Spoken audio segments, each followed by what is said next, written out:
Jadi kita nggak bisa lagi kita mencapai umur sampai ratusan tahun karena kondisi ini sudah membuat kita seperti itu. Apa-apa yang kita konsumsi, masalah yang bertubi-tubi udah menimbulkan gejala-gejala fenomena kurang kuatnya fisik kita. Kalau dulu zaman Nabi Isa alaihissalam diunggahke kali Gusti Allah teng langit karena ada berita penyaliban itu, generasi bagi salib itu dinaikkan oleh Allah ke langit. Niku umurnya kira-kira baru 33 tahun kala itu. 33 tahunnya Nabi Isa itu masih gagah perkasa si Joko kaya itu. Jadi Nabi Isa masih pemuda waktu itu. 33 tahunnya Nabi Isa gagah. Coba giliran umatnya Nabi Muhammad ini 33 kata-kata rata-rata sudah gejala asam urat. Wes standarnya ketara, terus anggar lenggah niku mingsan, bola-bali pinter, karo terus dengkul, iku wis gejala asam urat. Kuwi anggar umur 40 wis sambat do gejala migrain alias mumet separuh. Mergane napa? Kolesterol tinggi, gula darah tinggi, masalah bertubi-tubi, toyak pinggir dino barang itu. Itu jadi masalah. Nah, ini apa? Nanti kalau kehidupan seperti ini, pola hidup seperti ini nggak dinetralisir, nggak dijaga, nanti umur 50 sudah banyak yang gejala stroke, umur sudah game. Wah, sih berarti gede aku luwe begini. Nah, bagaimana ketika orang itu diberikan lebih dari umur 60 tahun ini? Ini persoalannya. Kita ternyata disuruh apa? Membekali diri ini dengan apa? Bonus-bonus di mana dulu sudah banyak waktu yang terbuang dengan sia-sia. Umurnya rata-rata Nabi Muhammad itu 9 tahun. Nomor 9 tahun itu harus digo ibadah kabeh. Dereng. Kelong 15 tahun masa akil balik. Ini dereng dihitung. Berarti kira-kira 45 nomor pun ibadah terus derek kelong digosari. Kalau menurut kesehatan istirahat yang baik itu 8 jam sehari semalam. Niku nek dituruti dikalikan sisa umur kita tadi niku 15 tahun niku kelong nggo turu tok. Apa meneh sing sregep turu pengajian iso turu kok. Itu lho. Lah nek pancen wong pengajian niku fungsine kan ini untuk siraman rohani nggih Bu, Pak. Ya enggak? Siraman rohani ini fungsinya untuk menenteramkan hati. Nek ati wis tentrem niku terus gregesang niku semeleh. Hidupnya semeleh, betul? Lah ciri-cirine wong semeleh niku iso sare sak gon-gon. Jadi mula nek wonten pengajian kok akeh sing sare, berarti pengajiannya sukses. Gitu. Nek gini mau gon rezeki ilmune sing beda. Bae anggere jenengan mak ler ngoten niku. Niku pedhot siji. Ya meneh. Ler meneh pedhot loro. Ya, ler meneh pedhot telu. Nek ler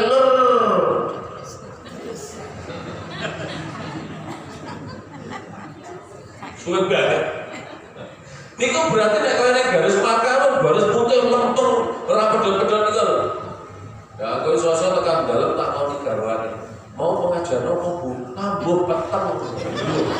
Apa pengajian kok peteng piye? Aku turu ora ngono. Masya Allah. Kembali ke sini. Maka untuk mengatasi zaman akhir yang seperti ini kita perlu strategi.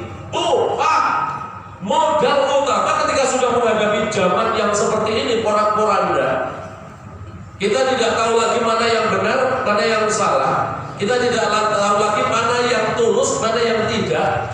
Kita ini kadang-kadang sulit untuk mencari jati diri kita. Maka hal yang paling utama Nabi Muhammad SAW itu menurunkan syariat Islam tidak lain tidak bukan adalah untuk menjaga kita semua. Berarti untuk apa? Protek diri kita. Kalau sudah zaman rusak, kita jangan terlalu hanyut. Karena kalau kita hanyut, kita pasti akan terjerumus juga. Maka strategi yang paling ideal itu adalah membentengi diri dengan apa? Dengan amal-amal atau sikap yang diajarkan oleh Nabi SAW. Maka sikap yang perlu kita tumbuhkan di dalam diri kita. Yang pertama itu al-adalul hasanul. Sikap adil itu bagus. Tapi lebih bagus lagi itu adilnya para penguasa, adilnya para pimpinan. Ingat lagi, pimpinan itu semua diri kita ini adalah pemimpin. Yang aku pemimpin rumah tangga, yang ibu juga pemimpin pengendali rumah tangga. Ibu-ibu niku ajeng golek ganjaran nomor 1 sing pokokno ya ibu. Kebanyakan dalam rumah tangga itu sing bangun pertama kali dalam satu rumah niku ibu nopo bapak. Ibu to nek arep golek ganjaran mesti nomor 1 sing entuk seibu sing. Begitu bangun langsung alhamdulillah alladzi ahyana ba'da amatana wa ilaihi nusyur. Ganjaran nek coba kata-kata yang keluar walah Anda biar lagi ini beda meneh yani kalau kita mau cari ganjaran pertama kali yang dapat banyak itu ibu, terus panggil langsung munggah ke ceret subhanallah alhamdulillah wala ilaha illallah wallahu akbar, nyapu buka korden mateni lampu terus berzikir ganjaran niku tekan niku sedina-dina niku paling kapan ibu. Niku nek awake ngerti, nek sing mboten ngerti, wah begitu melak langsung malah antar biar to iki. Dolalah nuli biorong suwe antar ketemu itu antar padian.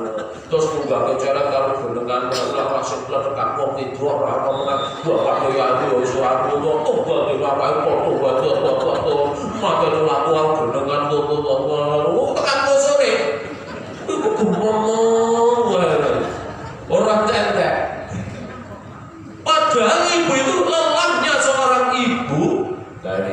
Jadi wanita ini diberikan oleh Allah itu 20 keistimewaan oleh Allah.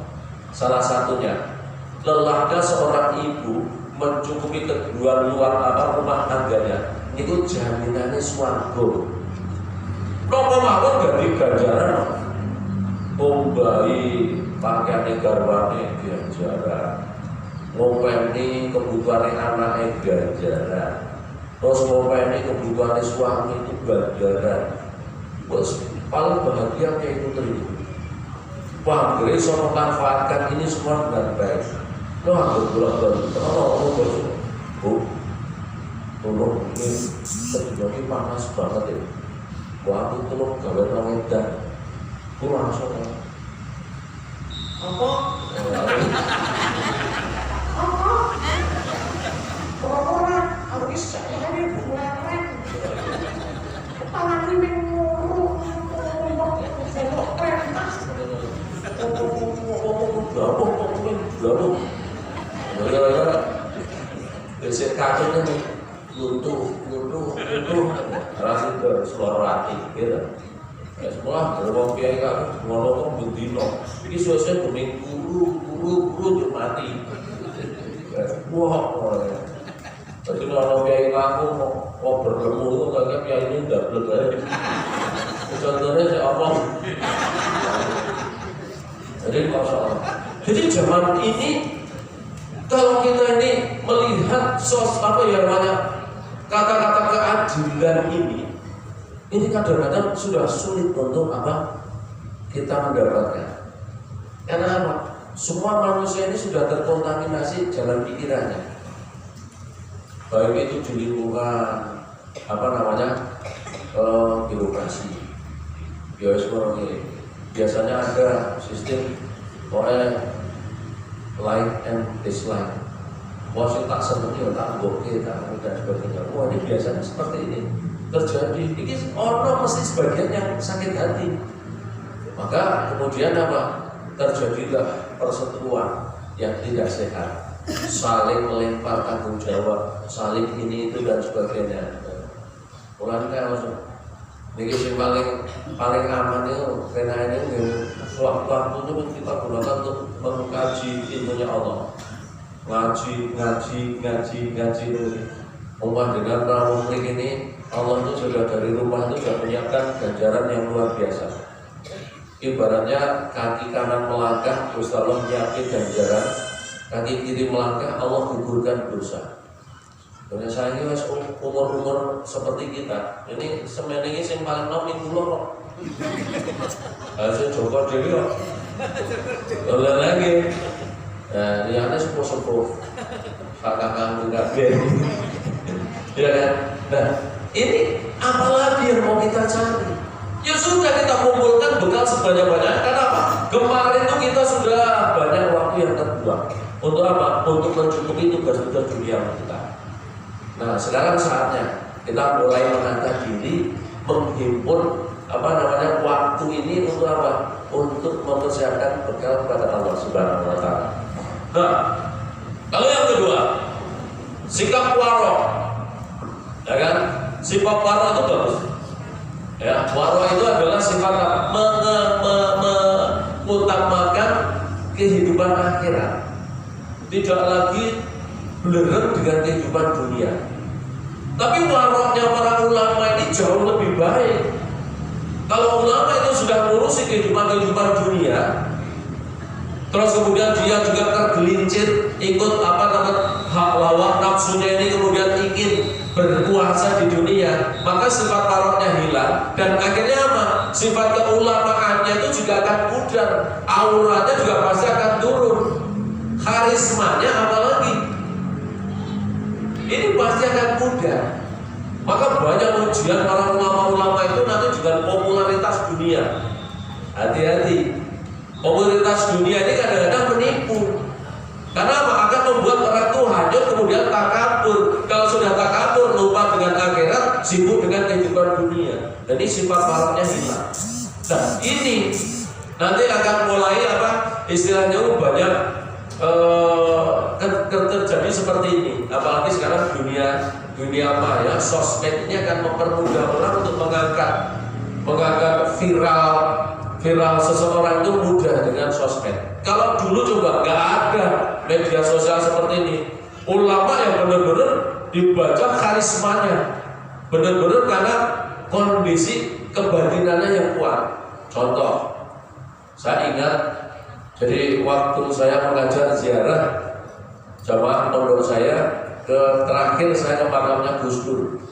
Waktu itu beberapa musim hujan yang lalu, makamnya Gus Dur itu sempat ambles.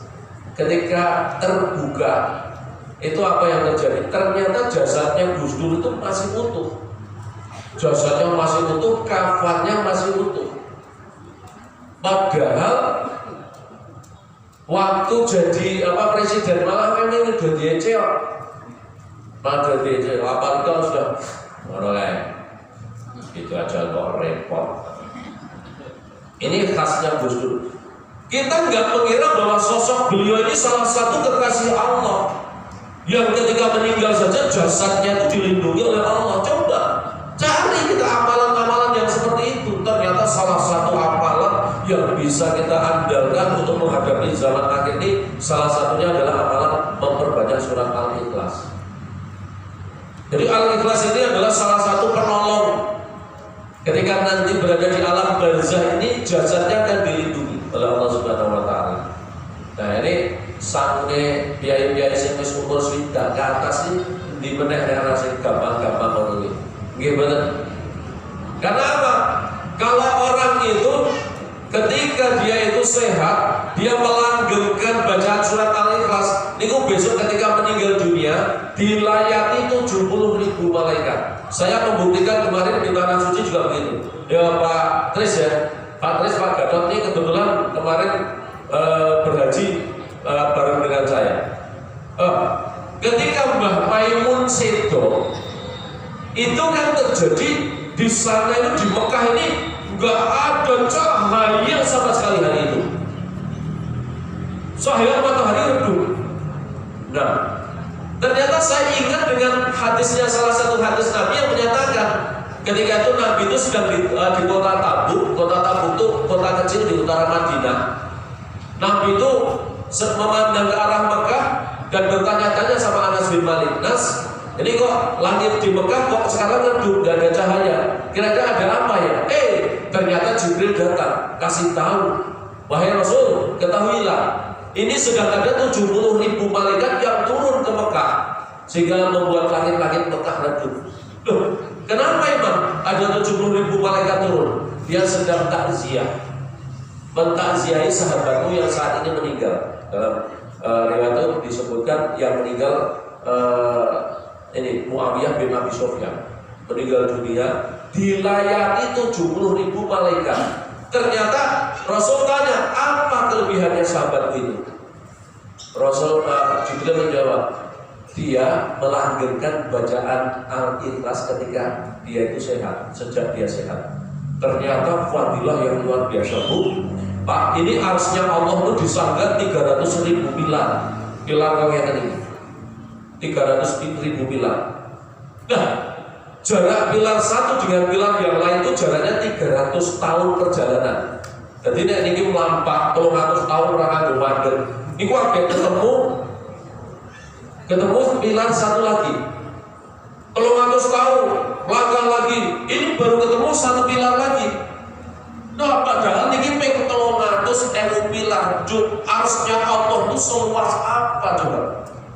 Dan masing-masing pilar ini dikelilingi 12.000 malaikat, 12.000 padang pasir, yang masing-masing padang pasir itu isinya 70.000 malaikat yang tugasnya cuma satu, membaca surat Al-Ikhlas tok gaweane, ora ngomong.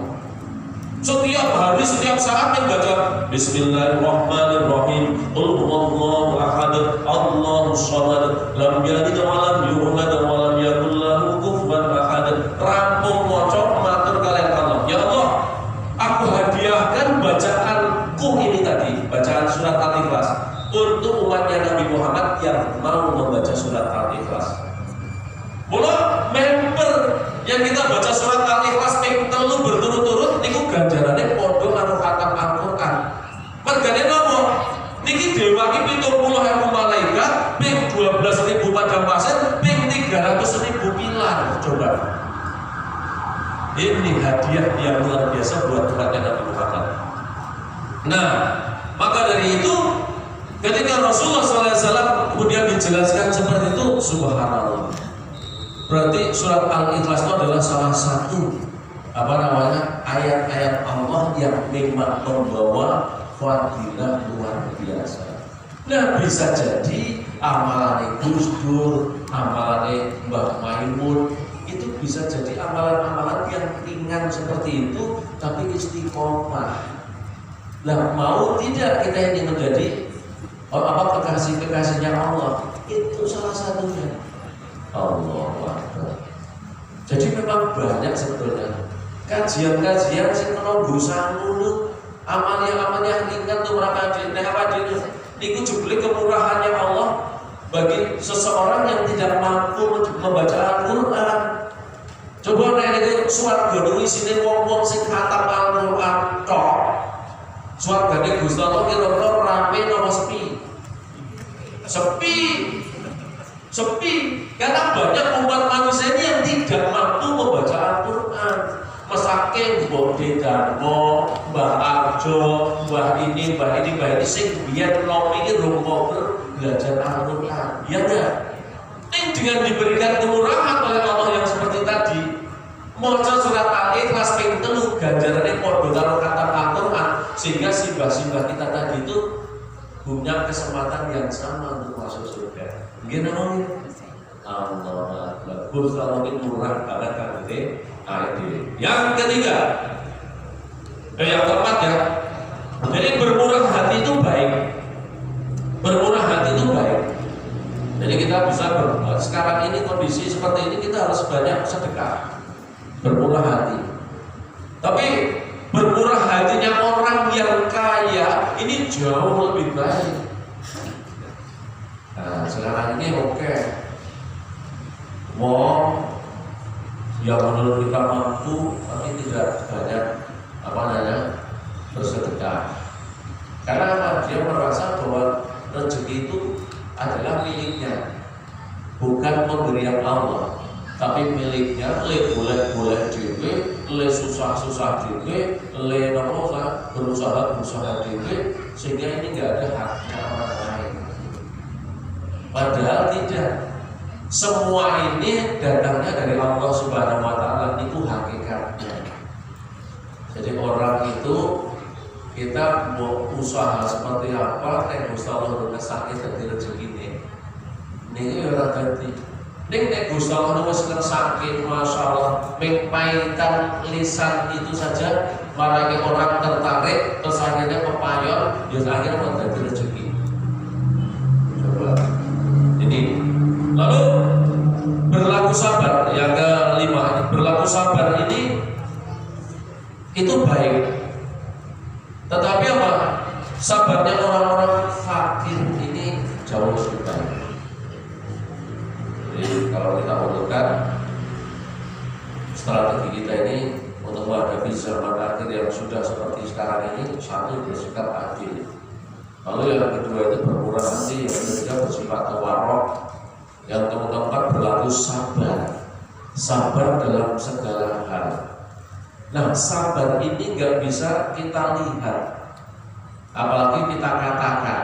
Nanti dia nonton wong nanti kok kayak ini, aku kurang sabar, iya. Nonton sosok kita beda.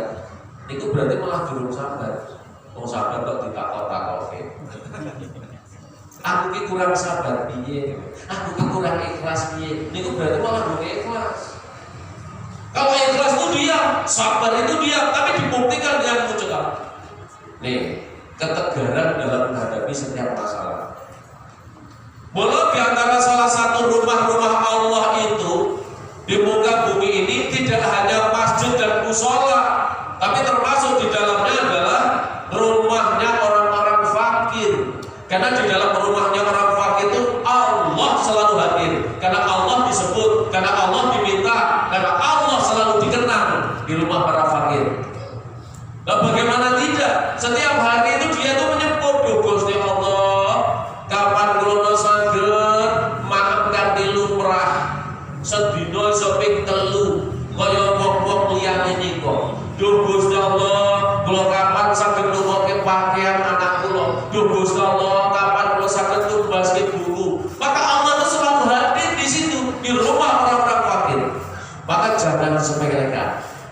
Orang-orang fakir ini biasanya malah jauh lebih dekat dengan Tuhan, dengan Allah.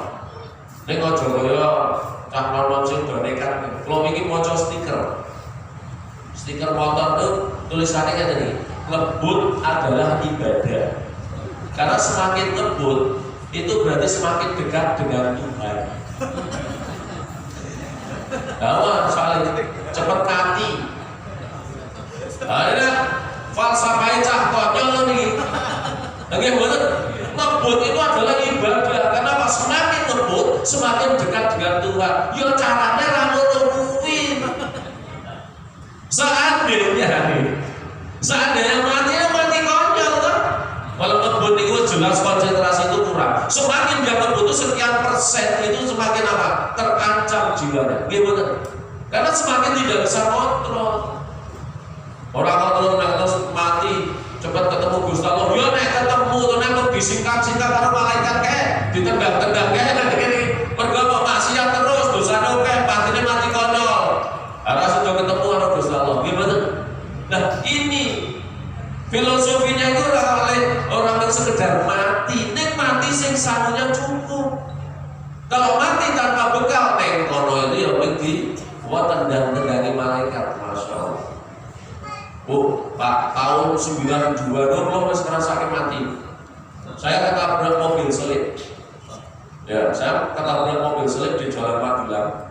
Saya sudah terkapar dan saya melihat jasad saya keluar. Saya melihat jasad saya berdarah-darah. Ya Pak, bertanggung Pak. Aslinya ini bagus Bu, aslinya. Iya. Nah, ini retak terus sampai jempol nih. Karena ini retak. Nah, terus kuping saya ini jahitan.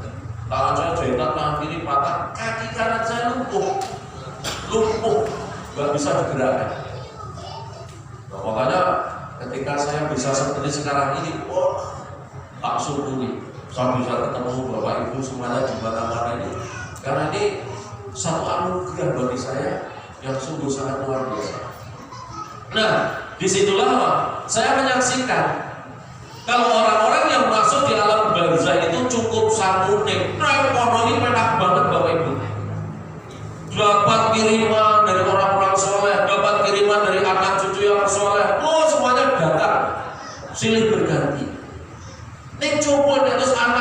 putune songo, putune 22, yo ming gobar gambul doro coba. Nganti lali randungake mbahne romo nekor. Kenapa? Ini nanti siksaan itu berjalan sepanjang waktu.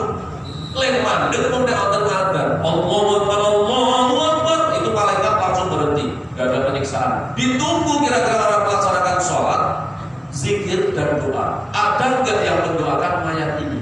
Kok rano diajar lagi jebret sampai adzan berikutnya. Oh jebule, ini kaitannya dengan sabda Rasulullah, sholatlah kamu tepat pada waktunya. Terus Rasulullah di hadis yang lain ngendika, doa yang mustajabah itu antara lain doa yang dibaca setelah sholat fardu. Niku jebule wonten gandeng cenenge karo sing saudara kita yang sudah meninggal dunia. Kuwi do ngenteni dongane awake dhewe. Maka kalau kita ini mau besok mendapatkan kiriman, ya jadi sekarang kita sudah nanam dulu. Kita mendoakan saudara-saudara kita yang sudah meninggal dunia. Setiap habis sholat. Saya itu kalau mendoakan habis sholat jamaah saya tak doa siji majelis ini. Karena di majelis ini saya baru pagi ini saya di sini. Ya, baru kenal saya ya. Oh, baru kali. Insya Allah nanti gantian tak doakan. Majelis di sini tak doakan. Karena setiap habis sholat pasti saya kirim satu jamaah majelis saya. Niku kanggone nopo ben genti sesuk nek aku mati, ki aku gendero sing ndongake. Gitu loh. Entah dari mana itu doanya pasti. Karena Allah Subhanahu wa taala meniteni satu persatu yang kita doakan. Dan ini justru apa? Untuk menguji keikhlasan kita. Nah, keikhlasan kita ini diuji nek ndongake wong tanpa diketahui oleh yang bersangkutan, ini biasanya jauh lebih ikhlas ya ketimbang dengarnya wong sing wis kita di hadapannya bukan berhadap malah ikhlas. Terus yang selanjutnya yang terakhir, kita ini harus berbuat apa namanya? Bukan terakhir, nomor 5, bertaubat. Tapi taubatnya seorang yang masih relatif muda ini jauh lebih baik ketimbang tobaté wong sing tuwa. Nek wong sing tuwa bertobatnya seluruh rahasia mambu lemah lagi. Kayak nyebut-nyebut nyuwun wis macam. Nek sing luwih enom semakin apalagi remaja kok dia sudah bertobat, banyak mendekatkan diri pada Allah. Oh, Allah nih salut. Allah salut. Kenapa? Allah menilai ini ketika saat orang masih terlena, kalau remaja itu sudah banyak mendekatkan diri pada Allah, berarti dia itu sudah juga ingat pada Allah sejak dini. Nah, maka dari itu ini nanti orang-orang yang terpilih ini yang selalu begini, mendekatkan diri pada Allah Subhanahu wa taala. Kenapa? Dia sudah ingat bahwa namanya usia ini dia tidak bisa mengetahui. Kita nggak boleh sombong dengan masa muda kita. Karena syaratnya mati boten kudu tuwa. Gimana? Sing sepuh malah awet ora sedo-sedo niku wonten. Nek bocah agek 22 tahun meninggal dunia, wonten boten? Wonten. Wong umur 35 tahun meninggal, wonten boten? Bayi lahir cerpot meninggal dunia, wonten boten? Wonten. Jadi namanya hajal itu enggak pandang bulu, enggak pandang umur. Apalagi kalau kita nyucuk, kita terlalu bangga dengan kesehatan kita, sombong dengan kesehatan kita. Gak boleh, karena syaratnya mati ini ragu di loro Bapak Ibu. Gimana? Nek jadi loro atau niko wes wajar. Karena orang diberi sakit itu luputnya mari yo mati. Nek orang sombong dengan kesehatannya, mengira bahwa kematian itu masih lama, itu enggak benar. Karena apa? Kita sudah sering melihat, mendengar, wah kayak setengah badminton mati orang boten, wonten. Wah kayak setengah bal-balan mati orang boten. Wah kayak setengah pingpingkan nanti bilosor mati orang boten. Wah kayak setengah setir mobil nanti mati orang boten. Wonten. Wah kayak setengah ceramah nanti mati orang boten. Wonten. Apa mana kayak keluar? Menjulah jenengan itu seneng kan nonton. Dengan ustadnya mati nonton boten nonton. Dan maksanya yo sing ngrungokke ra iso mati. Jenengan pirsa mboten tandane wajib wafat. Tandane wajib wafat ku siji, golek lendetan. Ya, iki tanda-tanda gitu. Nomor loro tandane ku slonjor. Ya. Wes udah niku. Nek wis slonjor niku tanda berikutnya terus awake mengleng. Nek wis awak mengleng itu dhuwur terus ketarik ciut. Dapun gendah niku ajeng wafat. Dan niku. Nah, maka bertaubat ketika kita masih muda itu jauh lebih berharga ketimbang kita itu bertobatnya ketika sudah tua. Gusti Allah lebih menghargai. Ini bukan berarti kok terus wah aku sekarang tuwek bertobat ya. Kok kira ditomong? Tidak. Bahkan Allah itu menerima tobat itu sebelum niki. Roh itu sampai di kerongkongan ini masih diterima tobat kita. Ya. Jadi ada penutupan tobat itu kalau terhadap diri kita ini ditutupnya pintu tobat itu ketika roh sudah sampai di kerongkongan. Kalau nanti untuk ditutupnya pintu tobat untuk makhluk, semua makhluk ini ketika menjelang kiamat itu seiring dengan terbenamnya matahari. Pas tanda kiamat itu kan matahari terbitnya dari barat tuh. Karena sebelum kiamat itu nanti ada peristiwa beguwung itu dunia ini tidak ada cahaya sama sekali 3 hari 3 malam. Begitu tiba-tiba muncul matahari, seneng bola, wes pada bener srengenge muncul, neng kaget, loh kok saka kulon, gitu loh, kok saka kulon, orang saka wetan. Loh, ini terus matahari terbit, bayangan kita kan terus juk tekan nanti, apa juk ubeng ini? Kan selama ini kita bertanya-tanya. Ternyata dari kitab yang saya pelajari, ini matahari ini nanti hanya sekali. Terus balik ulon melek. Nah, seiring dengan terbenamnya di ufuk barat ini, semua pintu tobat untuk seluruh makhluk baik manusia dan jin itu ditutup. Wes dan itu terus terjadi kiamat. Jadi pada saat terbitnya matahari dari barat, niku ngetan, yuk balik ulon. Nah, saat terbenamnya ini pintu tobat semuanya ditutup untuk seluruh makhluk. Nah, ini peristiwanya seperti itu. Terus yang terakhir, strategi yang terakhir, kita harus membudayakan rasa malu. Tapi Gusti Allah maling-maling. Malunya seorang wanita ini jauh lebih baik. Karena apa? Terus terang mawon jujur. Sesuk niku enggak tentunya nek sing kasih ngaji nggih sing putri. Nek sesuk sing teng neraka niku kok sing wedok. Kenapa? Lah karena dari rasa malu inilah nanti sumber malapetaka bagi seorang wanita. Karena apa? Dari segi aurat ini kan harus ditutup. Banyak wanita yang tidak menutup aurat. Bon satu dulu dihitung sing jilbab kali sing boten oke sing putih. Oke sing boten. Kalau sing jilbab sing memenuhi syar'i sama yang tidak itu oke sing putih. Bisa oke sing boten. Bagaimana dia mau syar'i ketika rapat berukun dia mau pakaiannya ketat. Sehingga untuk tubuhnya itu masih kelihatan. Ini yang disinyalir oleh Nabi. Ini katanya berpakaian ini jadi mudah. Gitu loh. Jadi telanjang. Dan ini bisa diketahui. Lain diri sing berani mengubah aurat itu malah mau itu. Dalam segala aspek kehidupan lah, profesi lah. Nah, semangatnya mesti berukut-berukut. Ini kalau biaya putri itu malah satu jauh. Bos perawat jilbab, pakaiannya nomor, cupet.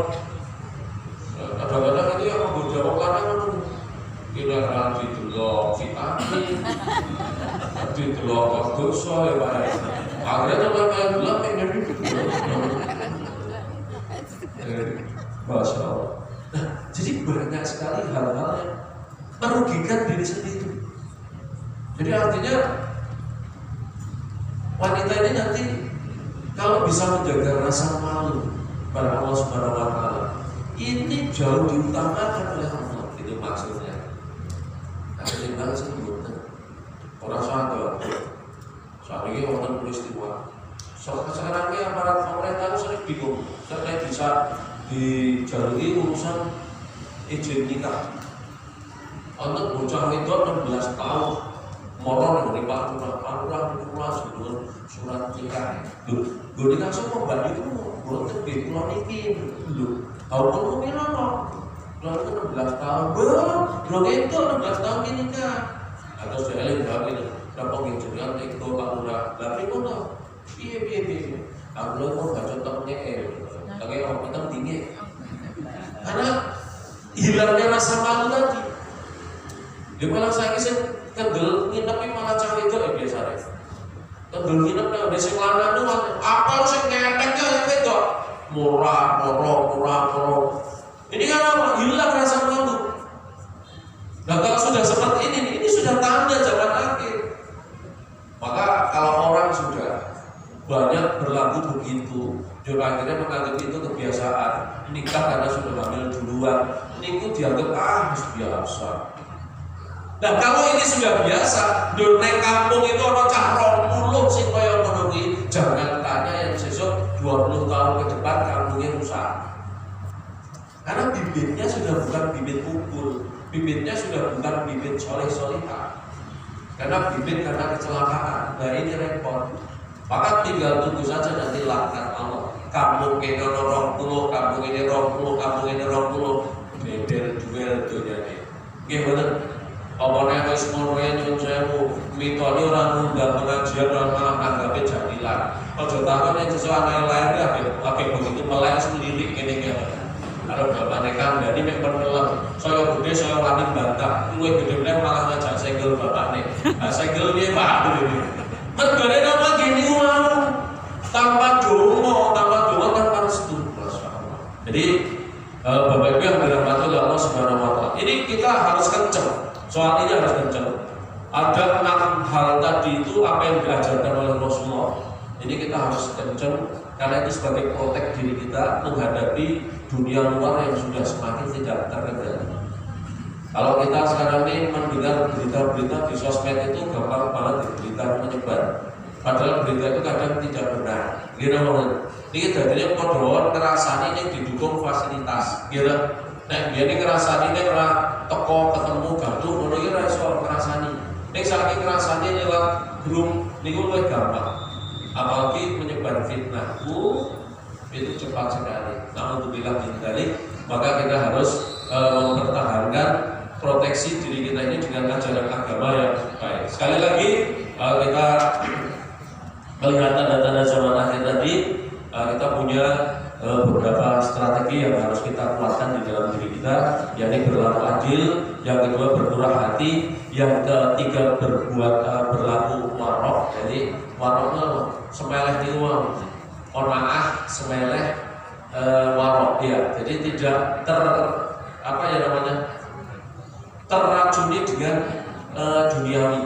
Nah ini jadi orang yang orientasinya pada akhirat. Nah ini. Lalu yang keempat berlaku sabar, yang kelima berbuat taubat, yang keenam itu mempertahankan atau berlaku malu, punya sifat malu. Jadi apa-apa isi. Saya oke mau mati sih. Rebutan pangan wis ora peduli. Rebutan tempat ora peduli. Ya. Bahkan ini sudah merambah dalam dunia apapun. Oleh karena itu, untuk bila kendali, kita mohon berlindung pada Allah Subhanahu wa Ta'ala. Semoga kita terhindar dari hal-hal yang demikian itu. Jadi, cukup sekian, barangkali masih ada waktu untuk tanya jawab. Ada pertanyaan Bapak Ibu? Tidak ada? Terima kasih. Kita jawab sih. Bapak Ibu, kalau ada beberapa hal, baik yang tema menyangkut hari ini ataupun barangkali ada di luar tema, kalau saya bisa jawab, silakan saya akan jawab hari ini. Kalau tidak, saya tanyakan saya jawab di kesempatan lain. Terima kasih. Ya. Ya, betul sangat besar. Alhamdulillah. Bapak Ibu sekalian, alhamdulillah luar biasa pencerahannya pagi ini. Jadi sikap ajaran Nabi yang pertama bersikap adil, ya. Yang kedua bermurah hati. Kemudian yang ketiga adalah semeleh atau qanaah, ya, rela menerima Ustaz. Kemudian yang keempat adalah bersabar. Yang kelima adalah bertobat. Dan yang keenam adalah membudidayakan rasa malu. Masya Allah. Bagaimana Bapak Ibu sekalian, mungkin sudah siap pertanyaannya. Monggo kita pertahankan Ustaz Joko Wahana sampai dengan zuhur nanti, nggak apa-apa. Monggo Bapak Ibu sekalian, pertanyaan pertama, Masya Allah. Ini monggo. Itu masalah dari apa? Ibu siapa? Dari mana? Nama dan nama saya Ibu Sriyanti, pesantren saya. Pertanyaan saya, dalam kehidupan rumah tangga itu kan pahala banyak diterima ibu. Gimana dengan itu yang mengandalkan pembantu itu? Nah, itu pertanyaan saya. Makasih Pak. Terima kasih. Langsung gayung saja nih, langsung dijawab. Pak, ini saya ingatkan dulu, Bu, Pak. Jadi di dalam sebuah majelis taklim ini sing ganjarane paling oke itu sing takon. Sing takon itu untuk ganjaran papat, sing jawab itu telu. Jul sing pirek itu untuk loro, jul sing ditinggal selfie itu siji.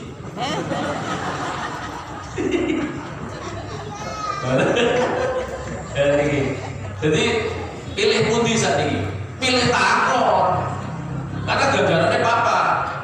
Nah, pertanyaannya Bu Sri tadi, Pak, kan kalau yang namanya pahala itu paling banyak itu untuk ibu-ibu di dalam rumah tangga. Ini terus pripun yang saya mengandalkan pembantu. Bu, saya nyangka. Tugasnya pembantu itu kan bantu. Ini kita sering salah kaprah. Terus kabeh bisa. Ini pembantu. Ini bukan lagi membantu. Karena arti saya untuk ganjaran paling tidak hal-hal yang prinsip dilakukan oleh seorang wanita, khususnya ibu-ibu yang sudah menghibur di dalam sebuah rumah tangga. Ini harus diutamakan tugasnya. Berarti membantu itu betul-betul ya hanya membantu, bukan pokok. Nah sekarang ini kebanyakan kita jadi salah penempatan. Pembantu itu malah dibebani, dia itu kadang-kadang 24 jam, wes payah itu, wes kadang diduga. Pengkon dulu pangan, kon gawe ini itu dan sebagainya. Selagi kita masih bisa, Bu, kita lakukan sendiri. Ya saya jadi ingat, saya ketika ibu saya sakit itu saya itu gak pernah membangunkan siapapun dalam satu rumah. Tak ladeni diri. Walaupun itu sampai harus membersihkan segala sesuatu, tak lakoni diri. Kenapa? Saya ingin jangan mengandalkan orang lain. Ini balasan saya ketika ibu itu dulu bersihkan kita jauh lebih sering ketimbang kita membersihkan merawat orang yang sudah sembuh. Pirawin itu ada yang ngopeni orang tua yang sakit sampai sudah tidak berdaya. Ini beberapa hari, beberapa bulan kok. Sedangkan ibu itu dua putra itu, ibu saya itu kalau hidup semua anaknya terulas. Saya dari hidup 8, saya nomor 7. Nek jenengku Dusakto Joko. Ada 7 Sabto. Nah, jadi ketika kita itu merawat seorang ibu, itu kalau memang kita bisa laksanakan sendiri, maka lebih baik kita laksanakan sendiri. Demikian pula dengan ketika kita menjadi seorang ibu mencukupi kebutuhan rumah tangga, niku ganjarannya swarga. Nah, lah pripun nek terus nomor diandalke pembantu yo oleh ganjaran ning berkurang. Artinya apa? Seharusnya bisa kita lakukan. Niku terus akhirnya dibagikan. Karena apa? Rawuh itu nek sing bayar mau membayar nafkahnya dari yang kampung. Tadi apa dua sudah ganjarannya ibu. Karena apa? Karena itu kan hal-hal yang seharusnya bisa dilakukan sendiri ketika melayani kebutuhan rumah tangga ini diwakilkan oleh orang lain. Ada satu kisah, Bu. Rian ini Siti Fatimah putrane Kanjeng Nabi. Iku rak nopo-nopo ditandangi dhewe, Bu. nek giling gandum niku ditandangi dhewe. Wonten pamane niku ngapal pasar pelocok-pelocok dulu. Terus Siti Fatimah niku ngeluh teng Kanjeng Nabi. Ya ayah, gitu. Mau sana sampaikan pada Ali, Mas Ali, garwannya Ali bin Abi Thalib. Apa nggak kasihan melihat itu nandani mengerjakan semua pekerjaan di rumah ini sampai tanganku itu seperti ini. Kau bilang sama Ali untuk mencari pembantu atau budak. Apa jawab Rasulullah? Ya Fatimah, seandainya ayahmu ini memerintahkan bantu gilingan itu untuk dia berjalan bekerja sendiri, pasti bantu itu mau. Tapi sayang, pahala yang seharusnya kamu peroleh, aku alihkan pada si bantu itu, akan beralih pada si bantu karena dia yang bekerja. Maukah kau demikian? Terus Fatimah betul. Tidak ya ayah, aku tetap ingin pahala itu menjadi milikku. Sehingga apa? Rasido dalam membantu. Rasido gilingan itu disuruh bekerja sendiri. Dia ingin mengerjakan semua walaupun tangan nganti kapal, awak kesel, dibalik lelahnya seorang wanita itu terdapat kekuatan yang luar biasa. Bu, saya contohkan.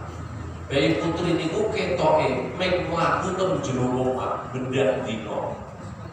Niki saka kamar, nek kamar putrane njur ning pawon, njur ning kamar mandi, njur iki pembangun jalan besar tunda, metu terus nyapu latar, ngomong-ngomong. Niki nek nggo mlaku lempeng. Niku tekan Semarang. Nggih mboten. Nek napa wonten critane terus bar niku ibu-ibu terus ngloso wonten kamar wonten mboten. Boten, karena itu Allah memberi kekuatan yang luar biasa. Maka dibalik kelembutan seorang wanita ini jadi tangguh, kuat, perkasa. Karena apa itu melaku, itu berdina loh itu bu, berdina loh dia putri. Pakai cara kita kalau mati ngomong bubaran terus kalau terlambat sebulan terus laku terus ada yang terus itu melaku terus naik di rumah. Itu kan melaku lempeng. Sedih orang tetap semangat. Ning tetap kuat, tetap tangguh. Karena apa? Allah itu jangan semarang ini kan itu. Bisa masa dosa kata saya. Allah musikir mobil kau yang punya aku sudah cara itu juga karena nggak ngomong juga ngomong. Gusti Allah sekali kesempatan itu. Jadikan tidurmu itu menjadi apa? Istirahat. Kalau mau keluar dari sama Allah, itu langsung kesel dengan kami. Gitu lagi. Karena Allah menjadikan tidur itu jadi istirahat. Cukup. Nek misalnya Gusti Allah mek meneng ya. Sarirnya seseorang itu ping sekedar sare orang gunung si kesel-kesel niku. Njur tangi sing pegel kabeh meneh. Tambah turu ning tangi pegel kabeh meneh. Sing mau itu ora ilang-ilang. Apa jadinya? Ya kita tuh akan kelelahan. Ini Gusti Allah itu punya keadilan di situ. Lelahnya diomain, tidurnya bisa jadi tempat istirahat dan akhirnya tenaga pulih kembali. Masya Allah, luar biasa. Terus ini pun yang ganti pembantu, dia gantian itu kayak pembantu juga. Pilih dari dia, mau pilih naik ke wong liya, pilih dari dia kan gitu. Jadi jangan terus. Salahnya itu boleh, membantu itu boleh. Salahnya kan kita terus terlalu pokoknya membantu gitu loh. Sekolah, terus pegawai, pawon, cuci, itu sampai semuanya membantu. Padahal itu dengan ibu itu kalau mencuci pakaian suami itu masalah itu gugur dosa-dosanya. Gara-garanya dilipat gandakan. Itu gugurnya saking penanya, jadi orang Islam itu saking penanya. Orang-orang dari orang Islam itu pena banget.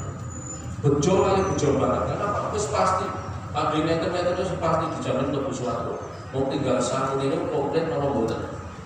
Kepada itu modal satu saja, 2 kalimat syahadat. Ini kan tetap dijamin lebih suatu. Nek yo ki mau wis diajarin nek rokok itu kayak tahun. Ngoten lho. Terus kok ditasno kok lempoh. Dadi mlebu swarga ki lempoh ngesot-ngesot niku. Nek mlebu swarga piye? Pilih ngesot atau pilih mlaku jujur? Nek pilih mlaku jujur ki napa-napa lumpuhke jadi ganjaran nggih. Itu aja. Ada yang lain? Monggo Bu. Ada. Pertanyaannya apa? Wah, tutur aja nggih tonggo berarti. Iya. Yang saya tanyakan Pak, saya tadi ngajak teman untuk mengaji. Terus dia bilang gini, oh, kalau suami masuk surga, istri dijamin masuk surga. Tapi kalau istri bisa masuk surga tanpa dosa suami, tapi suami tidak bisa masuk surga karena dosa istri. Oh, oke. Nah, dia kan nonton istilah wong wedok iki swarga nunut neraka katut. Nah, ini maknanya bagaimana itu menjelaskan tentang soal keridhaan. Keridhaan Allah itu tergantung pada keridhaannya suami. Karena apa? Begitu jenengan wis dinikah oleh seorang laki-laki. Saya terima nikahnya Tumini binti Arjo di Bejo dengan mas kawin pesawat terbang dibayar tunai misalnya. Saya terima nikahnya niku wis durung kelu.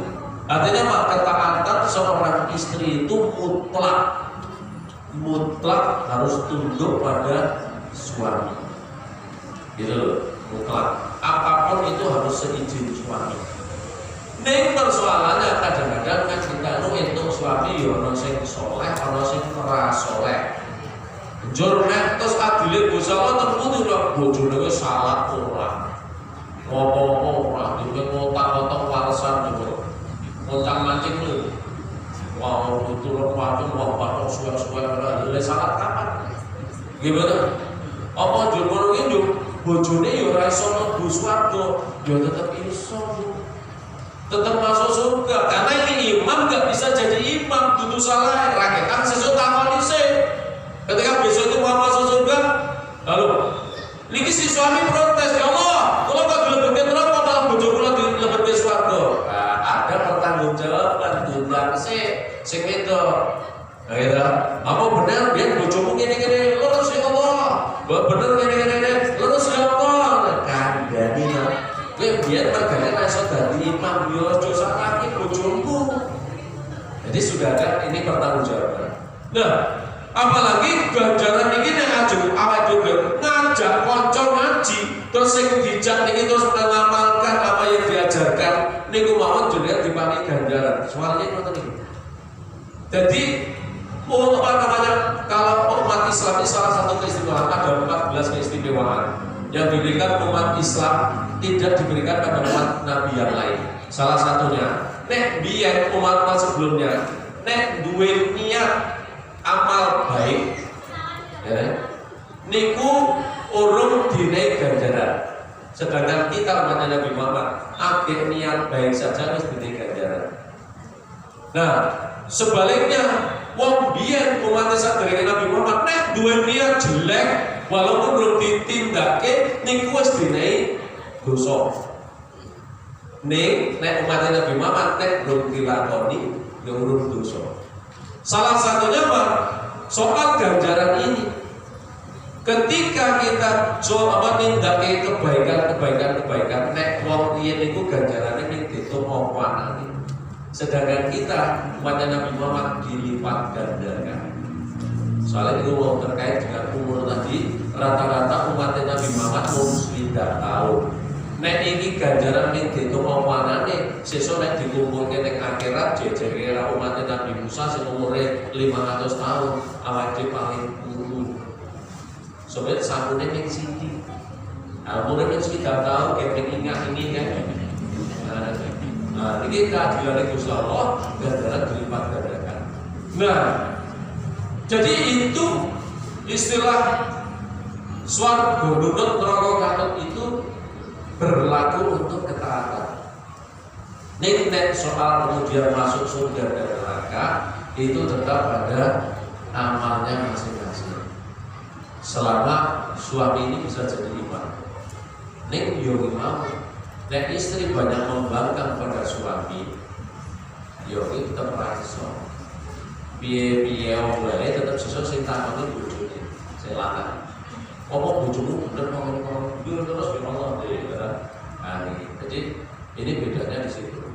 Karena memang bagaimanapun juga lelaki ini harus tunduk pada perempuan harus tunduk pada lelaki. Apalagi sudah diikat dalam sebuah pernikahan. Jadi nggak bisa lepas begitu saja. Karena nyuwun sewu abote wong lanang itu, abote wong lanang niku begitu dipasrai wong itu, iki ora mung nanggung nafkahe, ning nanggung dosane barang. Abot Pak. Dadi wong lanang aja kemaki. Nanggung bojo siji kuwi abot karena sak dosane dineki. Apa nang nganti bojone loro apa telu. Apa ora sadar ora ngerti nek jebul kudu nanggung dosane barang. Jadi dosanya ghibah istri, dosanya istri itu nggak menutup aurat, dosanya istri itu tidak melanggar ibadah, itu sing nanggung sing lanang. Jadi penak jenengan iki. Apa jenengan kayak biar terpundi-pundi, itu sing dosa sing lanang sing nanggung dosane. Itu loh beratnya wong lanang itu nih. Nek orang kadang-kadang nggak ngerti, Nah, jadi nanggung dosane wong wedok siji wis cilaka. Konek bojone tukang ember ngalor itu kermo sing lanang. Asli. Nggih. Apa nang bojone telu ember kabeh. Ambiar tenan ora. Lo coba diwani. Bojo siji wae diwet-wet. Selama saya iso dopeni. Rasa dopeni jual ki.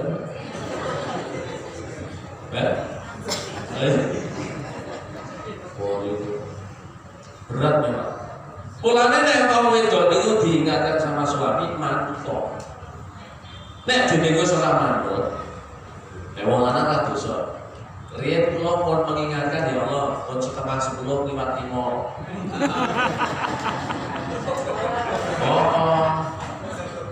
Oh iya. Nek tiang bae niku sing wakal boten purut dilengke, oh ya wis.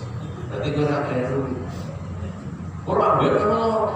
Bojomu wis kandhani ro, kono ndak salat, empun.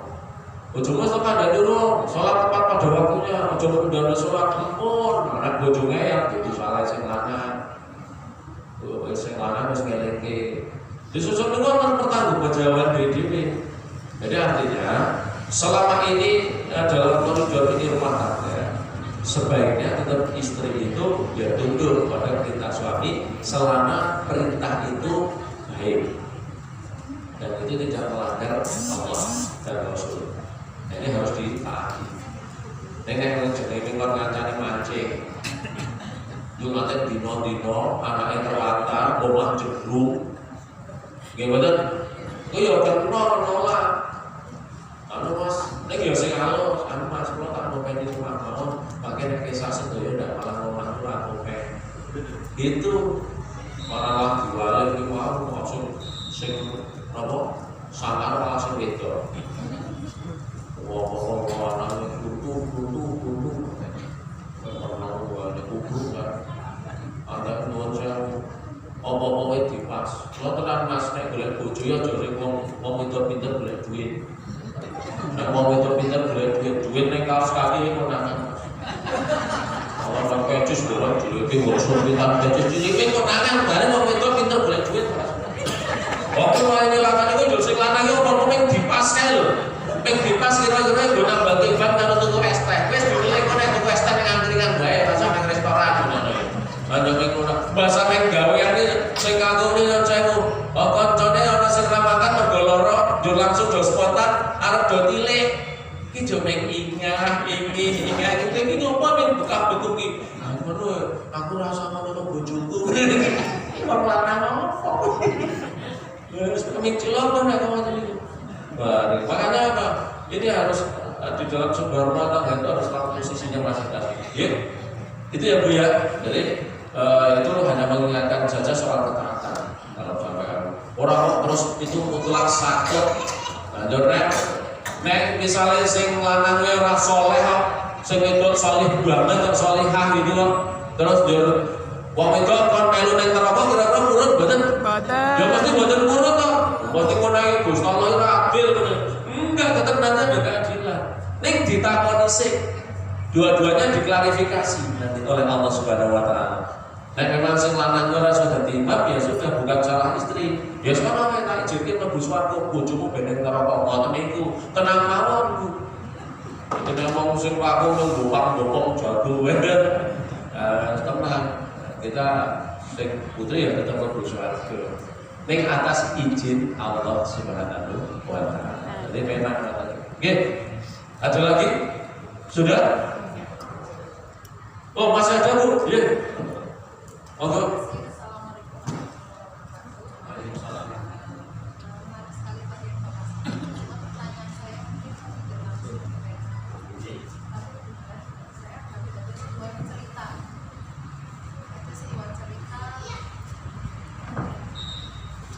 Ada sebuah cerita, jadi saya pernah diceritakan oleh seseorang gitu ya, ada sepasang suami istri gitu ya. Kemudian si laki-laki itu ya dalam karirnya sukses, kemudian dia memutuskan untuk resign karena ada beberapa hal yang menurut dia itu ada kegelisahan. Nah, kemudian resign. Setelah itu kemudian dia mulai berhijrah, mulai banyak mempelajari agama, mulai pokoknya memperbaiki hal-hal yang dulunya memang sudah mulai melampaui batas. Nah kemudian yang menjadi problemnya adalah ketika dia sudah mulai berhijrah seperti itu, kemudian dalam memilih pekerjaan itu akan lebih milah-milah. Jadi mau ditawari pekerjaan ini nggak mau, maksudnya wah saya khawatir nanti takut terperosok lagi. Dan itu kemudian problem itu selalu berulang. Padahal pada sisi yang lain memang ada sebuah tanggung jawab, yaitu yang tadi Bapak bilang ketika nanti di akhirat akan ditanya suami labian pas ning dunyo piye dan lain sebagainya. Nah itu kan kemudian akhirnya keterkaitan. Satu sisi dia sedang berusaha untuk berhijrah, untuk mempelajari agama. Satu sisi yang lain untuk dia juga punya tanggung jawab terhadap keluarga. Makanya bagaimana kemudian meyakinkan si orang yang sedang berhijrah ini supaya untuk mantap ketika ditawarin oleh temannya untuk sebuah pekerjaan juga dia mantap. Karena pada satu sisi memang diberi motivasi ini itu juga, wah saya khawatir ya, saya belum mantap karena khawatir terjerumus ke yang seperti ini. Itu yang pertama. Kemudian yang kedua tentang doa yang belum dikabulkan. Kadang kan saya pernah, ya bahkan teman-teman saya juga sering bilang, kok kok saya wis sholat terus sudah lebih memperbaiki terus tapi kok doanya dikabulkan seperti itu. Ya mungkin dua itu Ustaz. Terima kasih. Wassalamualaikum warahmatullahi wabarakatuh. Waalaikumsalam warahmatullahi wabarakatuh. Langsung saya jawab. Ini menarik pertanyaannya. Yang pertama, bagaimana ketika meyakinkan seseorang yang lagi berhijrah karena dari keraguan kemarin sudah secara ekonomi, karir, sukses. Tentunya itu juga membawa dampak finansial ya kan. Nah tiba-tiba dia muncul pemikiran, wah barangkali ini riba, barangkali ini itu dan lain sebagainya. Jadi bimbang, terus dia pengen berhijrah. Dan ketika berhijrah ini tentu saja mempengaruhi kondisi yang tadi, yang seharusnya di satu sisi lancar karena berhijrah, pilih-pilih, terus memperbanyak agama, akhirnya ragu terus akhirnya muncul gejolak di dalam rumah tangga itu karena nafkah jelas berkurang, ya kan? Satu konsekuensi. Terus ada yang nawarin, ini ada pekerjaan bagus gini. Nah muncul keraguan di sini. Jangan-jangan nanti aku terjerumus lagi, jangan-jangan ini itu dan sebagainya. Tipsnya bagaimana? Sabjanya resepnya gampang. Selama pekerjaan itu tidak melanggar aturan Allah, lalu kita memenuhi tips yang dianjurkan oleh agama, termasuk dalam hal pembersihan harta dengan infak, zakat, sedekah, wakaf dan sebagainya, itu pasti semuanya ini sebetulnya sudah dibersihkan oleh Allah Subhanahu wa taala. Namun kalaupun akan mengambil jalan hijrah dengan konsekuensi bahwa ini nanti pasti akan ada perbedaan soal finansial, ini harus disampaikan sejelas mungkin kepada anggota keluarga. Konsekuensi ini harus kita rasakan bersama, tanggung bersama. Sekarang bapak begini dan begitu. Tapi tidak seharusnya lantas kita perfeksionis. Orang yang terus tidak mau menerima ini karena perfeksionis. Wah, ini kalau ini nanti masih ada apa namanya, dia masih trauma dengan kesalahan yang lalu, apalagi sampai sudah melampaui batas karena kesalahan sendiri. Ini sebenarnya tidak harus kemudian menjadi momok ketika dia harus bekerja di tempat yang lain. Tata, di-manage, ikuti aturan-aturan Allah Subhanahu wa Ta'ala. Misalnya kita mendapatkan gaji itu kan sah, asal kita tidak mencari gaji buta atau makan gaji buta, ini masih sah. Kalau itu sampai kita makan gaji buta, otomatis itu rezeki itu tidak berkah. Rezeki yang berkah itu adalah rezeki yang memang dihasilkan dari kerja kita, keringat kita, karena setiap keringat tetes keringat ini akan menggugurkan dosa bagi yang bersangkutan. Nah, oleh karena itu sebaiknya bagaimana? Ditata ulang mindsetnya, terus dianalisa lagi apakah ini benar-benar menjerumuskan atau tidak. Nah, kalau sudah ketemu kemantapan hati, insya Allah nanti ini sebagai, kalau orang itu bekerja mantap, energi ini bisa full, ini juga akan menjadi magnet bagi rezeki yang lain. Jadi nggak usah khawatir walaupun berhijrah harus begini-begini, tapi asal kita itu tetap mengikuti koridornya Allah, ini nanti akan jadi akan jadi magnet. Jadi orang itu rezeki rendah termasuk mau doa orang kabul. Saya ingatkan kembali, ada doa yang terbaik di dalam hidup kita ini, yaitu apa? Surat Al-Fatihah. Karena di dalam surat Al-Fatihah, wasabtu sholat, kata Allah di dalam sebuah hadis qudsi, Ismail, wasabtu sholat. Sholat itu nama lain dari surat Al-Fatihah. Jadi surat Al-Fatihah itu punya nama, itu 12 nama. Ada yang nyebut umul kita, ya kan? Ada yang menyebut Fatihatul kita, ada yang menyebut umul Quran, ada yang menyebut ini dan sebagainya. Salah satu namanya as-sholah. As-sholah itu nama lain dari surat Al-Fatihah. Qasamtu sholat Ismail. Di dalam surat Al-Fatihah itu ada dua hak. Qismun li, kata Allah, hak untukku, wa qismun li abdi. Hak untuk Allah untuk dipuja, setidaknya ada 7 pujaan untuk Allah. Bismillahirrahmanirrahim. Alhamdulillahirabbil alamin. Arrahmanirrahim. Maliki yaumiddin. Iyyaka na'budu wa iyyaka nasta'in. Itu. Wa qismun li abdi masa'al, dan hak untuk hambaku masa'al, apapun yang ia minta aku kabulkan. Ini janjinya Allah. Cuma perasaan manusia yang berdoa itu kadang-kadang kok tuh orang kabul-kabul ini apa namanya. Nah, soal pemberian pengkabulan doa ini Allah punya 3 langkah. 1, dikabulkan, diberikan seperti halnya yang kita minta. Wah, terus kita bilang, doanya mustajab ya, itu langsung dikabuli kalau mustajab. Soalnya podo harus sing dikarepke. Aku pengen yang berbeda ning kono, aku tak donga ben ditampa, dilalah ketampa tenan. Gitu loh. Ini berarti Allah mengabulkan sesuai dengan yang ia minta. Lalu langkah yang kedua, Allah bisa mengabulkan tapi dengan cara memberikan dalam bentuk lain tapi sebanding dengan yang dia minta. Contoh, dia harus ngomong kerja di sana, ben-ben kok dilalah, itu tadi ada instansi lain atau ada pekerjaan lain yang ditawarkan. Terus bobotnya kok kira-kira setara. Ini berarti podo karo nek ini. Kalau kita ambil analog, ibu-ibu itu biasanya lebih memahami putranya.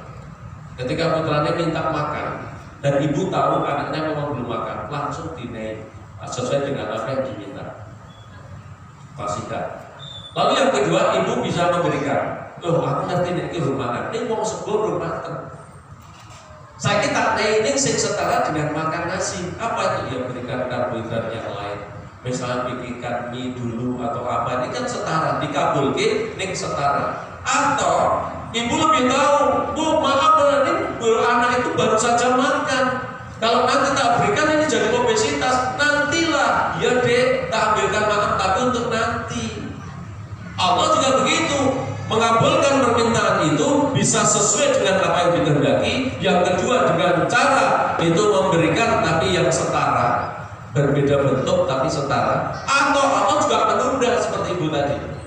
Untuk apa? Untuk kehidupan akhirat atau nanti untuk kehidupan belakangan ketika saat sudah tepat. Contoh konkret, Bu, ketika semua kita berdoa setelah selesai sholat, pasti semua niki lendungo ya Allah, paringono kula kesehatan, paringono kula kelancaran rezeki, berilah kami rezeki yang halal, yang banyak dan melimpah. Gimana? Terus naik kabeh Gusti Allah ngabulke wong semene ndonga terus kabeh sugih padha lancar kabeh. Kira-kira terus sesuk sing dikon nyambu sapa? Sing dikon derek sapa? Sing dikon apa? Ewang-ewang sapa? Nek kita misalnya lagi ewo enggak ada yang mau apa aku. Ewang-ewang dulu akeh sugih. Gimana? Dan ini ada doa yang Allah itu memberikan nanti. Bisa jadi saat kita sudah siap dititipi harta atau nanti diberikan kekayaan, kemuliaan di mana? Di akhirat. Nek Allah nggak ada kata orang mengabulkan, pasti semua dikabulkan. Nah, terus lagi-lagi Bu, wonten dongane wong nekat. Niki nek dikabulke malah sing repot menungso. Panjenengan kadang mendengar atau bahkan melakukan sendiri. Nek bar sholat jaluk umur sing dawa. Ya Allah berikanlah saya umur panjang. Nggih ngono nggih. Terus nek niku dikabulke tenan karo Gusti Allah. Yo, tak nek 300 tahun. Kira-kira jenengan repot betul. Repot saya umur 90. Wis ngerti dhewe guya. Aneh dhewe sekarang pengawalan kayak gini. Itu umur 90. Jone itu dikabulke nganti umur 300 tahun ora saya melempit ngene. Monggo nggone wong niku saya ngukur niku ora iso kok aku jujur sikile ngene iki ra nek limah. Iki mesti saya obong iki. Saya ngukur saya obong aku dadak kene kae coba. Jujurnya bayangin umur 90 wis kaya mayoritas entek untune. Jone nanti dikabulke ning 300 tahun orang nek sak busine. Bayangin bener. Mulane iki ora dikabulke karo Gusti Allah. Ora dikabulke, ning diberi bentuk yang berbeda. Kalau orang itu soleh, kalau orang itu solehah, maka semua yang ia tanamkan, maka semua yang ia tinggalkan, yang ia kerjakan dulu akan jadi kenangan bagi orang yang masih hidup. Dikenang nama kita sepeninggal kita, walaupun kita sudah meninggal 50 tahun yang lalu, ini bisa disebut-sebut amalan ini. Dan ini umurnya panjang. Siapa yang tidak kenal mati Gajah Mada? Padahal mati sudah berabad-abad tahun yang lalu. Dan kepahlawanannya sosok Gajah Mada bisa menyatukan Nusantara. Wah, ini masih dikenal. Jadi Gajah Mada masih hidup sampai sekarang. Ya enggak? Ini umurnya panjang karena apa? Jasa-jasanya. Karena apa yang ditinggalkan itu kebaikan-kebaikannya. Nah, kita sebaiknya begitu. Kalau mau dikenang, yang kita tinggalkan kebaikan-kebaikan. Jadi intinya Allah itu pasti mengabulkan semua doa. Nah, kalau misalnya ada orang menyangka itu hanya prasangka buruk saja. Orang kabul-kabul. Nah, harusnya dibenahi. Contoh, ngomong kok orang kabul-kabul. Ini saatnya ditarik ini malah, kita nggak siap. Contoh ketika ini, kita kan diperintahkan, ya ayyuhalladzina amanu dzkurullaha dzikran katsiran. Wahai orang-orang yang beriman. Ya. Ada menang banyak beriman buatan budi. Woi orang-orang yang beriman, berzikirlah kamu sekalian pada Allah dengan sebanyak-banyaknya zikir. Zikir itu maknanya mengingat, tapi kan kebanyakan kita lupa. Seandainya kita sempat zikir aja karena hanya ngejar angka 33, itu saat itu pakai kesusu. Sing cocok yang telu bagian pertama ngarep di Subhanallah. Subhanallah, subhanallah, subhanallah, subhanallah, subhanallah,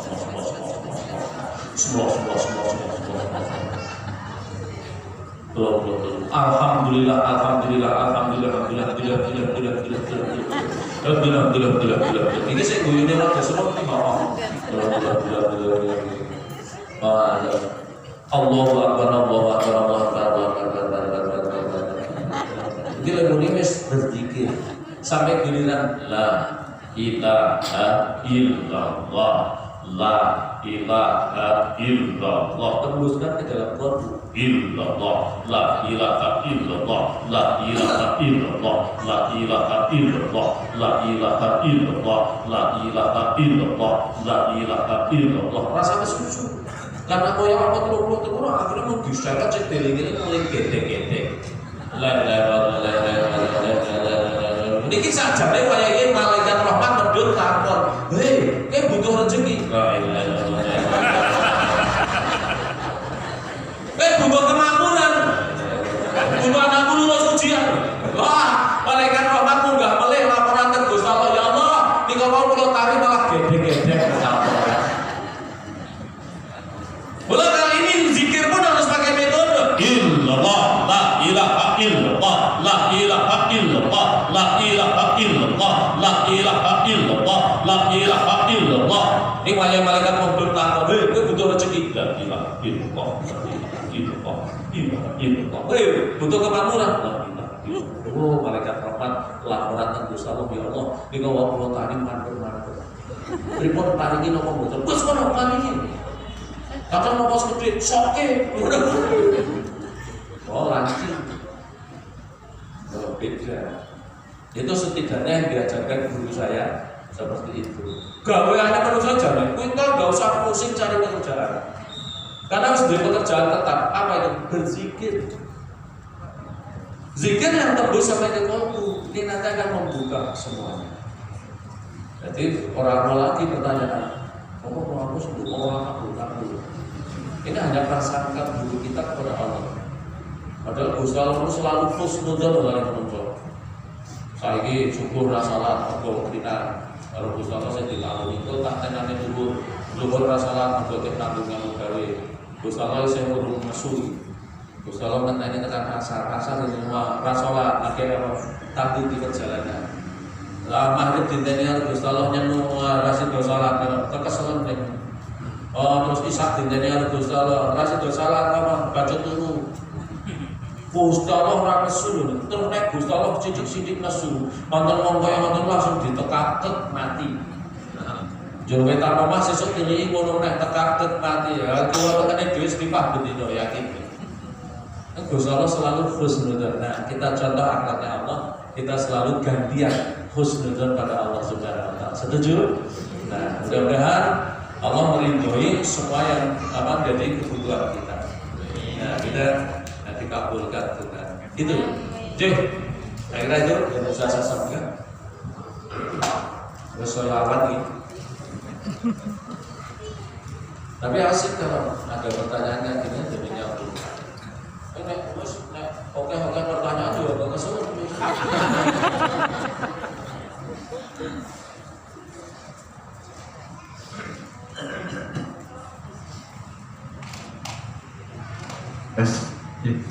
Sampun cekap nih Bapak Ibu sekalian ya. Sudah cukup karena sudah jam 10 kurang 5 menit ya, sudah belandang luar biasa. Ini bukti karena rasa cintanya Bapak Ibu sekalian kepada Ustaz kita pagi hari ini, Masya Allah. Atau sangat Ustaz Joko. Ya, terima kasih juga nih saya pada jamaah-jamaah yang sudah sering ketemu mungkin diundang di Masjid Pandangan semua ini pada hadir. Alhamdulillah berarti ini nyambung silaturahmi. Baik ini di belakang sana, alhamdulillah. Ini ada yang tadi Bu Rena ada ya? Dari yang ada yang dari timuran dan jadi ini termasuk masih banyak jamaah-jamaah. Terima kasih atas kehadirannya. Mudah-mudahan ini bisa nyambung silaturahmi kemudian. Insyaallah. Insyaallah. Ustaz, alhamdulillah tadi sudah ada beberapa yang menanyakan nomor telepon Ustaz. Masya Allah. Siap, matur sangat Ustaz Joko Mahono. Jadi Bapak Ibu sekalian, insya Allah pengajian pada pagi hari ini insya Allah bisa menjadi bekal kita untuk kita melanjutkan kehidupan kita next setelah Bapak Ibu sekalian keluar dari masjid ini, dan insya Allah bekal kita 1 bulan ke depan, jadi insya Allah kita akan bertemu lagi di Masjid Rumah Sakit Jaya Yogyakarta ini. Ini pengajian sekali lagi untuk ikhwan dan akhwat, ya, bapak dan ibu, jadi tidak hanya khusus ibu-ibu saja. Tapi alhamdulillah perkembangan bapak juga luar biasa. Dari Magelang ini berenam, ya, Ustaz Yoga, masya Allah, terima kasih. Kemudian insya Allah mudah-mudahan kita bertemu lagi pada pengajian di hari Sabtu tanggal 4 Januari 2020. Insya Allah yang akan mengisi tidak kalah kondang dengan beliau, insya Allah sama-sama kondangnya, insya Allah dengan Kiai Haji Syatori Abdul Rauf Al-Hafiz, insya Allah dari pimpinan pesantren MAISWI Darus Sholihat Yogyakarta. Insya Allah akan kita share kembali ke grup-grup pengajian kita, dan alhamdulillah terima kasih Ustaz, mudah-mudahan bermanfaat bagi kita semua. Dan total infak pada pagi hari ini alhamdulillah terkumpul 819.000, atau sangat baik sekalian, alhamdulillah. Insya Allah akan kita salurkan kepada yang berhak menerimanya. Insya Allah kita akan dengan pengurus Peternak Masjid Rumah Sakit Jaya, kita akan salurkan kepada yang berhak menerimanya. Baik, sebelum kita tutup, kepada Ustaz Joko Walno mohon untuk memimpin doa bersama-sama kepada Ustaz. Monggo Bapak Ibu sekalian, kita munajat kepada Allah Subhanahu wa taala, kepada Allah senantiasa memberikan kekuatan, keistiqomahan, dan juga memberikan apa yang menjadi harapan kita sesuai dengan doa kita. Beliau juga bersyukur kepada Allah Subhanahu wa taala, jadi makhluk